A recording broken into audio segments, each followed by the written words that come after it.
আজকে তোমাদের আমি দেখো আম তেল বা আমের টক ঝাল আচার বানিয়ে দেখাবো। আর দেখো কতটা সুন্দরভাবে দেখাচ্ছে।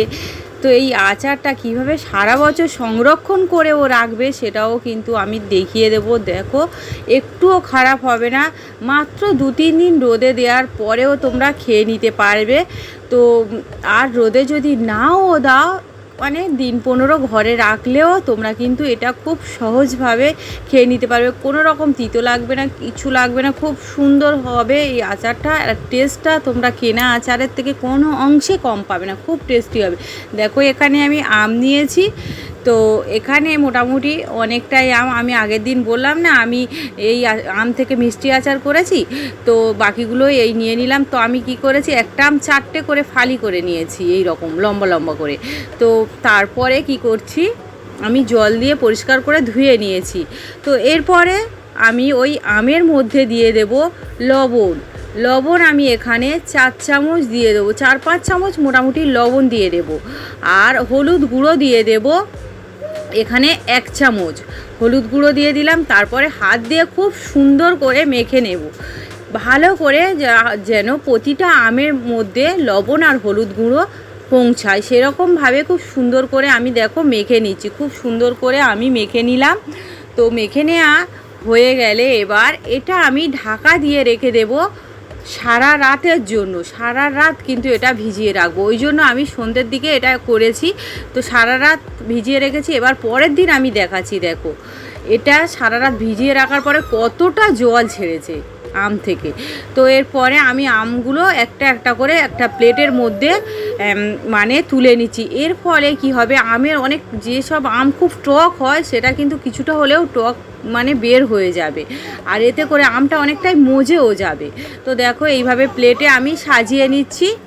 তো মোটামুটি 2টো প্লেটে আমি সাজিয়ে নিলাম। তো কতটা জল বের হয়েছে তোমরা দেখলেই বুঝতে পারবে। দেখো এতটা আম থেকে জল বের হয়েছে, আমের একটা কষও থাকে, কষটা ভাব সব কিছু কিন্তু অনেকটা ওই জলের মধ্যেই বেরিয়ে গিয়েছে। তো আমি এটা একদিন রোদে দেবো, টানা রোদে খাইয়ে নেবো একদিন। তো এবার আমি মশলাটা বানিয়ে নেব আচারের জন্য।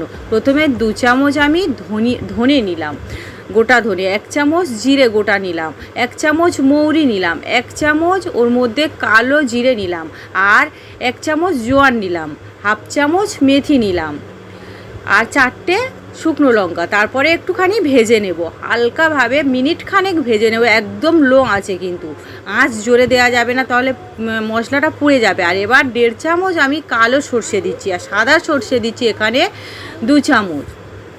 তো তারপরে আমি মোটামুটি মিশিয়ে নেব। তো আমি যতটা আচার বানাবো তার জন্য এই মশলাই পারফেক্ট, এর থেকে বেশি দেওয়া যাবে না। আর লবণ দিচ্ছি 2 চামচ। লবণটা দিলে কি হয়, লবণের মধ্যে যে এক্সট্রা বা মশলার থাকে সেটা কিন্তু মানে এতে হয়ে যাবে। লবণটা ভাজা হয়ে গেলে আর কি হবে, আমের মধ্যে যখন যাবে কোনো এক্সট্রা আম থেকে জল আর বের হবে না।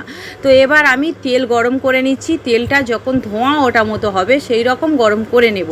তারপরে ধোঁয়াটা দেখো, দেখে বুঝতেই পারছো ধোঁয়াটা গরম হয়ে গিয়েছে। এবার এটা আমি একটা স্টিলের পাত্রেই নিয়ে নেব। আর সব সময় টক জিনিস করলে স্টিলের পাত্রে নেবে। আর 1/2 চামচ আমি ওর মধ্যে দিয়ে দিলাম 5 ফোড়ন, আর অল্প একটুখানি হিং দিয়ে দিলাম। ওই গরম তেলের মধ্যে দিয়ে একটু ভালো করে ঘেটে নেব। দেখো ঘেটে নিলাম। তো তারপরে ওর মধ্যে দিয়ে দেব লাল লঙ্কার গুঁড়ো। এখানে লাল লঙ্কার গুঁড়ো আমি 2 চামচ দিয়ে দিলাম। তারপরে ভালো করে মিশিয়ে নেব। দেখো এতে আম তেলের কালারটা খুব সুন্দর আসবে, ঝালটাও হবে। ঝাল যেহেতু আমি শুকনো দিয়েছি, তো তারপরে ওর মধ্যে 1/2 চামচ মতো আরও আমি হলুদ গুঁড়ো দিয়ে দিলাম। তো এতে করে কালারটা আরও সুন্দর মতো থাকবে, কালারটা মানে নষ্ট হবে না হলুদ গুঁড়োটা দেওয়ার কারণে। এবার দেখো মিশিয়ে নিলাম।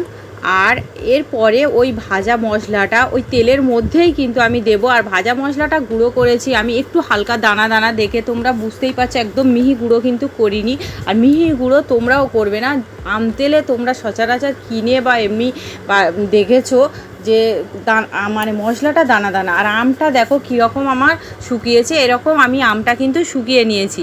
তো এবার মশলাটা খুব সুন্দর করে মিশিয়ে নেওয়া হয়ে গেছে। এবার আমটা ওর মধ্যে দিয়ে দেব, তারপরে ভালো করে মিশিয়ে নেব। দেখো এইভাবে খুব সুন্দর করে মিশিয়ে নেব। এবার এই আম তেলটা ভালো রাখার জন্য আমি 2 চামচ ভিনিগার দেবো, তাহলে সারা বছর কিন্তু তোমরা এই আম তেলটা রেখে দিতে পারবে, কোনো রকমভাবে খারাপ হবে না, নষ্ট হবে না। তো এরপরে খুব সুন্দর করে আমি দেখো মিশিয়ে নিচ্ছি। তো মিশিয়ে নেওয়া খুব সুন্দর করে মোটামুটি হয়ে গেলে দেখো এটা আমি 6-7 ঘন্টা আমি ঢাকা দিয়ে রেখে দেবো। মাঝে মাঝে কিন্তু মানে ঢাকা খুলে আবার এটা মিশিয়ে নিতে থাকবো। ওই কারণে বলেছি স্টিলের জিনিস হলে কোনো রকমের নষ্ট হবে না। যদি অ্যালুমিনিয়াম হয় কিন্তু নষ্ট হয়ে যায়, অ্যালুমিনিয়াম ছিদ্র হয়ে যাওয়ার ভয় থাকে।